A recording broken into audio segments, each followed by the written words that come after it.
त्रिकूट नामक पर्वत पे एक शक्तिशाली हाथी रहा करता था और उसके सैकड़ों अभी बच्चे थे। उनके साथ में वो मदमस्त होकर के रहा करता था।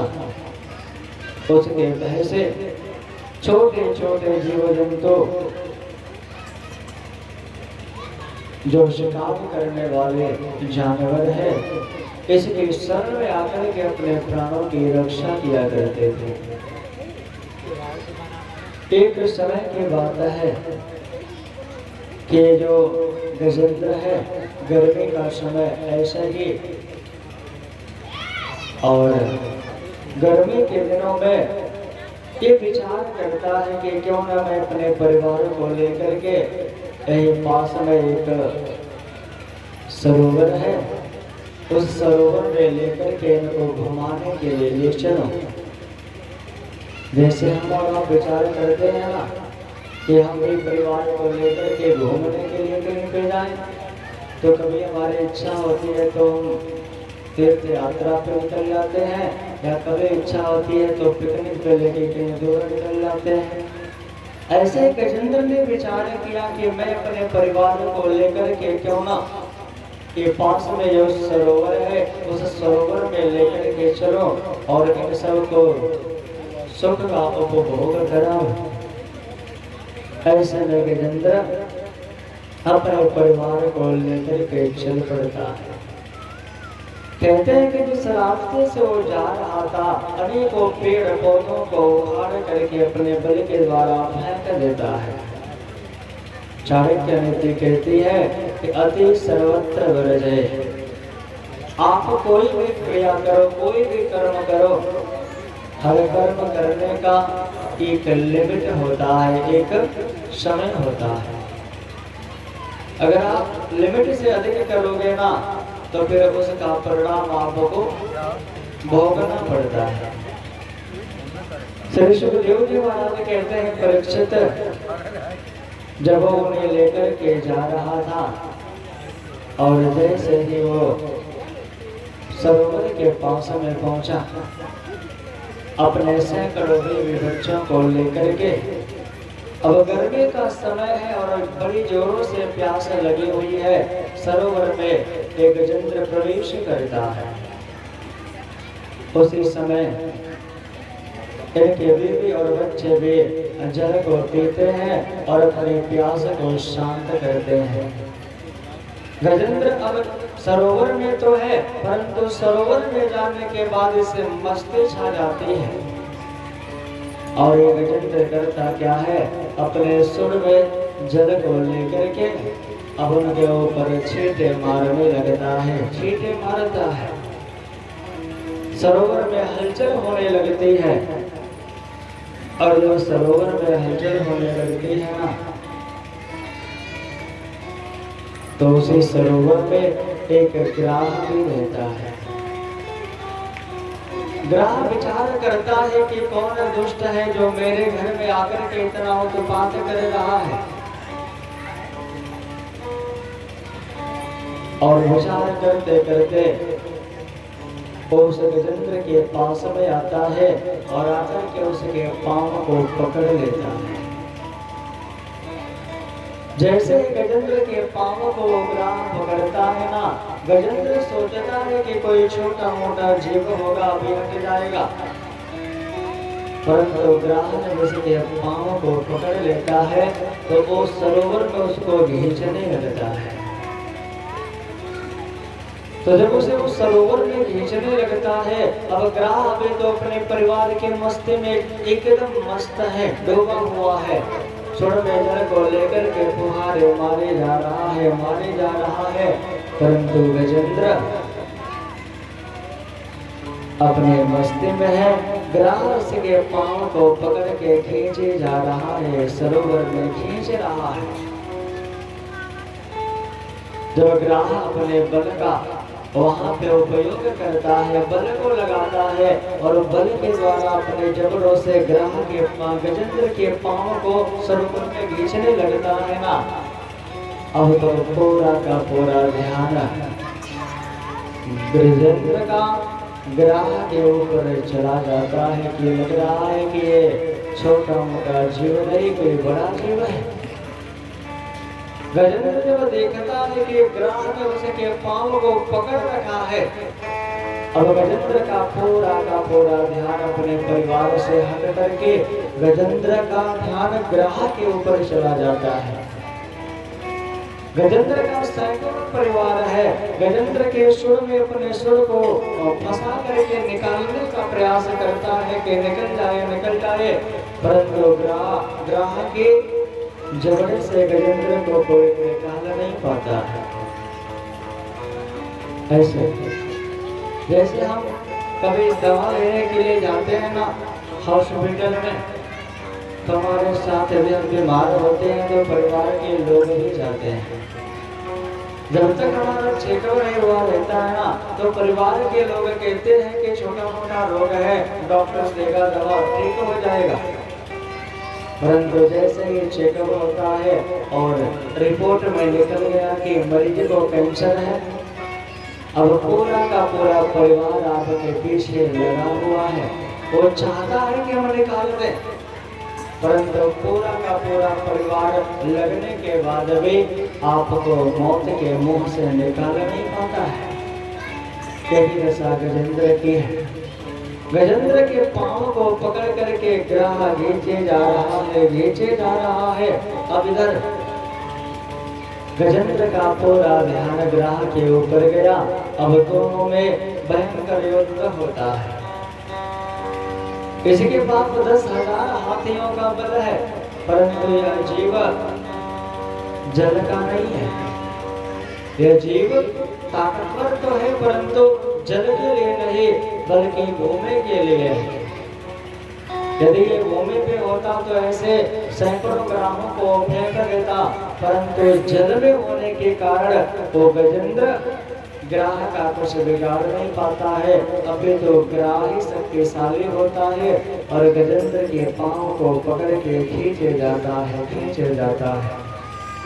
पूरा परिवार गजेंद्र का बाहर खड़ा है, तमाशा देख रहा है, परंतु उसके प्राणों को कोई बचाने वाला नहीं है। ऐसे में ग्राह और गजेंद्र दोनों का युद्ध होता है, परंतु ग्राह गजेंद्र को परास्त कर देता है, उसको खींच करके भीतर लेकर के जाता है। कहते हैं कि पूर्व जन्म में इसने भजन किया हुआ था, तो पूर्व जन्म की याद बनी रही और पूर्व जन्म की याद होने के कारण अंत में सरोवर में एक फूल कमल का पुष्प खिला हुआ था, उसे अपने सुर में लेकर के वो भगवान को पुकारता है कि हे गोविंद, हे गोपाल, अब तो मैं अपने जीवन की नैया को हार गया हूँ, आप मेरे प्राणों की रक्षा कीजिए। सूरदास जी महाराज बड़े भाव से समझाते हैं। हे गोविंद हे गोपाल, अब तो जीवन हारे। हे गोविंद हे गोपाल, अब तो जीवन हारे।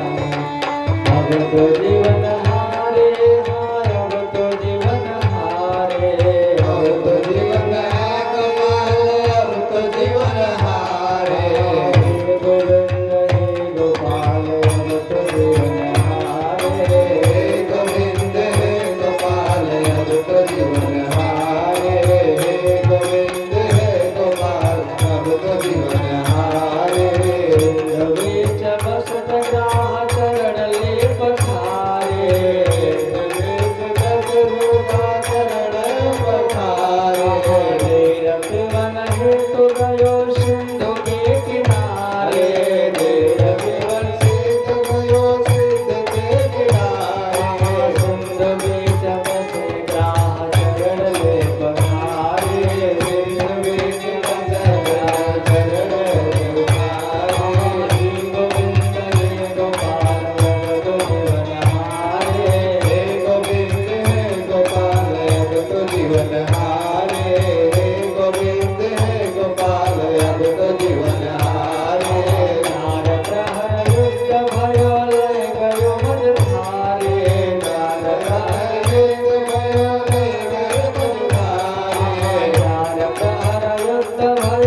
के समय में जब नाक और कान डूबने लगे तो उस समय उसने कृष्ण को पुकारा कि हे नाथ, अब मेरे प्राणों की रक्षा कीजिए। उस समय श्याम सुंदर द्वारिका में विराजमान थे और भोजन करने के लिए अब उनको रुक्मणी लेकर के आई हुई है। जैसे ही द्वारिका में शब्द गयो, कृष्ण के कान में शब्द गयो, ओ भोजन को छोड़ करके दौड़ पड़ते हैं। रुक्मणी सत्यभामा पूछती हैं प्रभु कहाँ जा रहे हैं, परंतु किसी के बातों का कोई जवाब नहीं देते हैं, दौड़ पड़ते हैं। गरुड़ देव कहते हैं प्रभु हमारे ऊपर विराजमान होइए, आपको मैं तत्क्षण पहुंचा देता हूँ। ऐसे गरुड़ के ऊपर जो भगवान विराजमान होते हैं तो गरुड़ से कहते हैं गरुड़ तो चलत यदि मंद गति, तेरी गति भी धीमी पड़ रही है क्योंकि मेरा भक्त मुझे पुकार रहा है।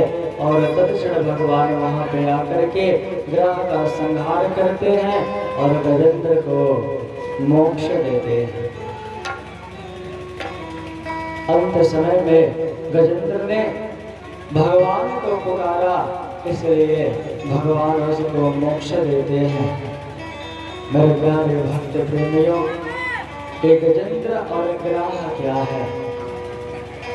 अध्यात्म दृष्टि के द्वारा यदि आप देखोगे ना तो अध्यात्म दृष्टि से यह मानव जीवन, यह मानव शरीर ही त्रिकूट पर्वत है और इसमें जो जीवात्मा विराजमान है उसे गजेंद्र कहते हैं। मानव शरीर में त्रिकूट अर्थात सतोगुण, रजोगुण और तमोगुण, काम, क्रोध और लोभ, ये तीनों का निवास रहता है। यह संसार सरोवर है। जीव इसमें विषयासक्त होकर के क्रीड़ा करता है, परंतु काल रूपी मगरमच्छ इसे पकड़े हुए है। ऐसा विषयानंद जीव कोई समझ नहीं आता है कि मैं क्या करूं, परंतु अंत समय में कहते हैं डूबते हुए कोई तिनका का सहारा मिल जाता है ना तो उस तिनके के सहारे से वो पार हो जाता है। जीव को समझ नहीं आता है, बार बार विचार करता है कि मोह रूपी जल में वह कैसे डूब रहा है, परमात्मा को कैसे भूला हुआ है और अपने परिवार रूपी बगिया में कैसे मस्त है। परंतु अंत समय जब आता है तो कोई उसे बचाने के लिए नहीं आता है। इसलिए संतों ने सच कहा है कि देखो, दुख में सुमिरन सब करे, सुख में करे न कोई, जो सुख में सुमिरन करे तो दुख काहे होए। संतों की ये वाणी है कि हम दुख में परमात्मा को बड़े प्रेम से रिझाते हैं, बड़े प्रेम से पुकारते हैं, परंतु जब हम सुख में होते हैं ना तो परमात्मा को भूल जाते हैं, उनको याद नहीं करते हैं। कहते हैं कि दुख में सुमिरन सब करे। हम जब दुख में होते हैं तो परमात्मा को एकाग्र चित्त के द्वारा उनको याद करते हैं, उनको पुकारते हैं, परंतु जब हम सुख में होते हैं तो परमात्मा को भूल जाते हैं। यदि हम सुख में परमात्मा को याद कर ले, उनको पुकार ले, तो यह संसार का दुख हमें कदापि नहीं पकड़ सकता है। धर्म प्रेमी प्यारे भक्तजनों, परमात्मा को संकट में ही याद मत करो, बल्कि परमात्मा को हर समय अपने हृदय में याद करो। चाहे सुख में हो तब भी उनको पुकारो और या आप दुख में हो तब भी उनको पुकारो। हाथ जोड़ करके उनसे प्रार्थना करो कि हे नाथ, यह संसार हमारे समझ से परे है। इस संसार में जब तक हम रहे, आपके चरणों की याद बने रहे और निरंतर आपसे हमें प्रेम होता रहे। आपके नाम से, आपकी चर्चा से, आपके सत्संग से, आपके स्वरूप से, आपके भक्तों से सदैव हमें प्रेम होता रहे। इतना ही नहीं, हे प्रभु, हम आपके समक्ष हाथ जोड़ करके प्रार्थना करते हैं, विनती करते हैं कि जब हमारा अंत समय आए तो अंत समय में आपकी कृपा हमारे ऊपर बनी रहे और अंत समय में आपके चरणों का आश्रय हो। कौन चाहता है कि हमारा जब अंत समय आए तो हम संसार से मन हट करके परमात्मा में लग जाए और परमात्मा का दर्शन हमें अंत समय में हो। अपने हाथ को ऊपर करेंगे जो अंत समय में परमात्मा का दर्शन करना चाहते हैं। कौन कौन चाहते हैं? कोई नहीं चाहता है परमात्मा का दर्शन हो। कुछ लोग चाह रहे हैं और कुछ लोग चाह रहे हैं कि न हो। तो अपने हृदय में परमात्मा को याद करते हुए वैश्य भाव को प्रकट करिए। परमात्मा की कृपा आपके ऊपर अवश्य ही होगी। बोलिए कृष्ण कन्हैया लाल की। इतना तो करना स्वामी,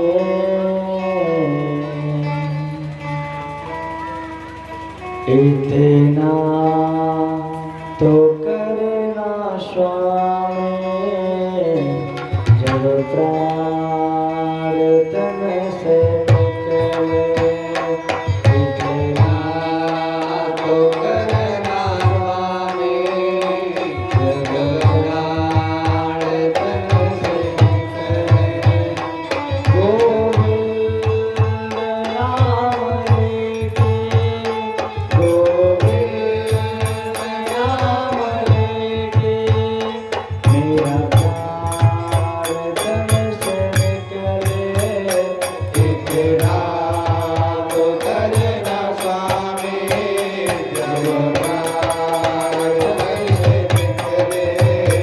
इतना तो करना स्वामी, जब प्राण तन से निकले।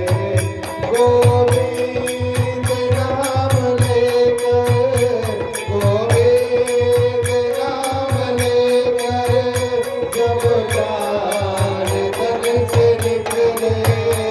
इतना तो करना स्वामी, जब प्राण तन से निकले।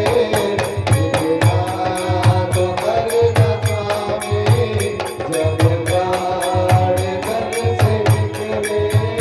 श्री गंगा जी का तट हो, यमुना का वंशवत हो। श्री गंगा जी का तट हो, यमुना का वंशवत हो। मेरा सावरा निकट हो, मेरा सावरा निकट हो, मेरा सावरा निकट हो, मेरा सावरा निकट हो। जब प्राण तन से निकले। इतना तो करना स्वामी, जब प्राण तन से निकले। इतना तो करना स्वामी, जब प्राण तन से निकले। गोविंद नाम लेकर, गोविंद नाम लेकर, जब प्राण तन से निकले। इतना तो करना स्वामी, जब प्राण तन से निकले। इतना तो करना स्वामी, जब प्राण तन से निकले। पीताम्बरी कसे हो, छवि मन में बसी हो। पीताम्बरी कसे हो, छवि मन में बसी हो। पीताम्बरी कसे हो, छवि मन में बसी हो। पीताम्बरी कसे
और इस प्रकार